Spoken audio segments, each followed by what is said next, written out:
Isaiah's Place is a nonprofit. We're based here in Troy. We serve children and families in our community and the surrounding communities through foster care, adoption, and our Child Advocacy Center. Train and license families to care for children in foster care, whether that's temporary through foster care or if it leads to adoption. We're able to process those adoption certifications as well. So find people that are willing to care for them and help link them through our county partners to these children that are in foster care and need a place to go. Child Advocacy Center is a collaborative response to the investigations of child abuse in Miami County. So we work really closely with our children's services, law enforcement, the prosecutor's office, our victim witness division. The goal is really to coordinate those investigations for our children in Miami County. Are here. And the family realizes that they don't have to go to all these other appointments with all of these other agencies. And they realize and hear that we're going to make sure that they have what they need. We're going to get them connected to services and resources to make sure that they're able to start kind of the healing process. Just seeing kind of that weight come off their shoulders through the course of providing trauma-based therapy for those kiddos. We've had many kids in the past 3 years come through and graduate and actually complete their therapy and just do really well. And so that's always really exciting to see. Many challenges in foster care is just a need for more foster parents, more adoptive parents.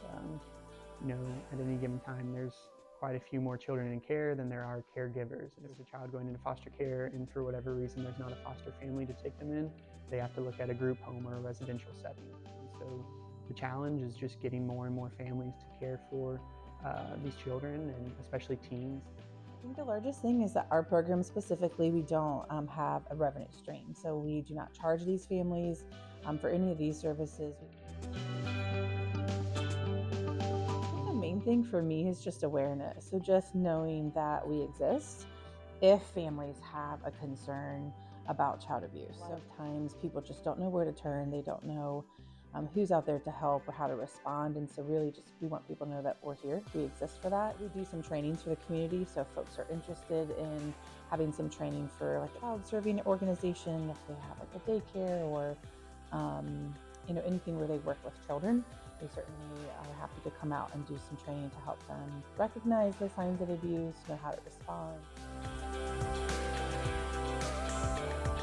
The last few years, there is a family that stands out in my mind. They had a girl who was wheelchair bound. She had a trach and they had to do constant suctioning to clear out her airways so that she wouldn't suffocate. And so she needed 24/7, just round-the-clock care. And she was institutionalized and just laying in a crib all day, getting care from the nurses physically, but for a little 3-year-old girl, not an ideal environment. This family took her in, and despite difficulties, found ways to overcome that, got different support that they needed, but for the time that they had her, provided her with an opportunity to be a part of a family that she just hadn't had in a long time. So just those moments where you see families that are going to great lengths themselves to provide a loving family environment for children who otherwise wouldn't have that opportunity. Those are the moments that always stood out to me.